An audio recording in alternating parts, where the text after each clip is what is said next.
بسم اللہ الرحمن الرحیم۔ السلام علیکم ورحمۃ اللہ وبرکاتہ۔ اگر آپ سے محبوب ناراض ہو چکا ہے، آپ سے میاں ناراض ہو چکا ہے یا میاں سے بیوی ناراض ہو چکی ہیں اور وہ اس کی بات سننے تک گوارا نہیں کرتے، اس طریقے سے وہ اس سے روٹھ چکے ہیں، تو انشاءاللہ آج کا بتلایا ہوا عمل آپ کے لیے کرامت ثابت ہوگا اور آپ کو ضرور اس کا فائدہ ہوگا۔ لیکن شرط یہ ہے کہ آپ اگر اس کو اسی طریقے سے کریں گے جس طریقے سے میں بتانے جا رہا ہوں، انشاءاللہ جس کے لیے آپ کریں گے نا وہ آپ کا غلام بن جائے گا، آپ کا مرید بن جائے گا، اور جو ناراضگی ہے وہ ختم ہو جائے گی۔ اور محبت کے اعمال اس وجہ سے ذریعہ زیادہ شریک کیے جاتے ہیں کہ لوگ پسند بھی کرتے ہیں، اور آج کل کی ضرورت بھی یہ ہے کیونکہ لوگ ایک دوسرے سے تو نفرت زیادہ کرتے ہیں، نفرت زیادہ پھیلاتے ہیں، محبت کم کرتے ہیں، اس وجہ سے محبت کے اعمال آپ سے ضرور شریک کرتے ہیں۔ ہم آتے ہیں عمل کی طرف، تو قرآن مجید کی ایک آیت ہے سورۃ فاطر کی، جو میں آپ کے سامنے ابھی تلاوت کر دیتا ہوں۔ اس کو آپ نے لکھ دیتا ہوں، بلکہ آپ نے اس کو جس طریقے سے کرنا ہے وہ میں بتا دیتا ہوں۔ آپ کسی بھی دن کسی بھی وقت آپ اس کو پڑھ سکتے ہیں، لیکن کسی نماز کے وقت آپ اس کو متعین کر لیں۔ اور یہ فی الفور بھی عمل کرتی ہیں کہ اگر آپ کہتے ہیں کہ یار میں کسی مجلس میں بیٹھا ہوا ہے یہ شخص ہے، اس کو میں راضی کر لوں، تو آپ اسی وقت بھی اس آیت کو دل ہی دل میں پڑھ لیں اور اس کے اوپر پھونک دیں۔ اور اگر آپ دور ہیں اس سے تو اس کی تصویر یا اس کے خیال میں اس پر پھونک دیں، تو تب بھی انشاءاللہ یہ عمل کرے گی۔ سورۃ فاطر کی آیت ہے ما يستوي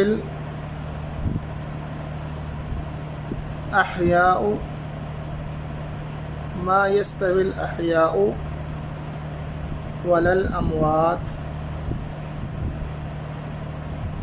ٹھیک ہے، ان اللہ يسمع من يشاء،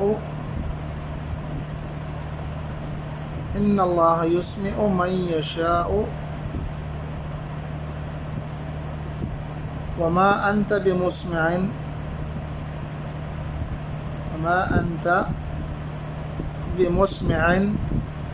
من فی القبور۔ یہ اگر آپ سامنے کسی کے اوپر پڑھ کے پھونک دیں گے، اول آخر درود شریف پڑھ لیں اور جلدی سے یہ یاد کر لیں آپ، وما يستوي الأحياء ولا الأموات ان اللہ يسمع من يشاء وما انت بمسمع من فی القبور ہے، صحیح ہے، من فی القبور۔ یہ آپ نے جلدی سے پڑھ کے اس پر پھونک دینا ہے، اور اگر آپ اس سے دور ہیں تو آپ کسی بھی نماز کے بعد اس کو اپنا معمول بنا لیں اور اس کو اپنے تصور میں لا کر اس پر پھونک دیں۔ انشاءاللہ چند ہی دن یہ عمل آپ کریں، جب بھی اس کے سامنے آپ جائیں گے یا جب اس پر آپ پھونک دیں گے، جب آپ اس سے بات کریں گے تو ہر قسم کی بات اس سے آپ منوا سکتے ہیں، جو بھی آپ منوانا چاہیں، لیکن جائز مقصد ہو۔ امید ہے یہ ویڈیو آپ کو پسند آئی ہوگی، اگر پسند آئی تو ہمارے چینل کو سبسکرائب کر کے جائیں، اپنے دوستوں کے ساتھ بھی ضرور اس ویڈیو کو شریک کریں۔ ملتے ایک نئی ویڈیو میں، تب تک دعا میں یاد رکھیں۔ السلام علیکم ورحمۃ اللہ وبرکاتہ۔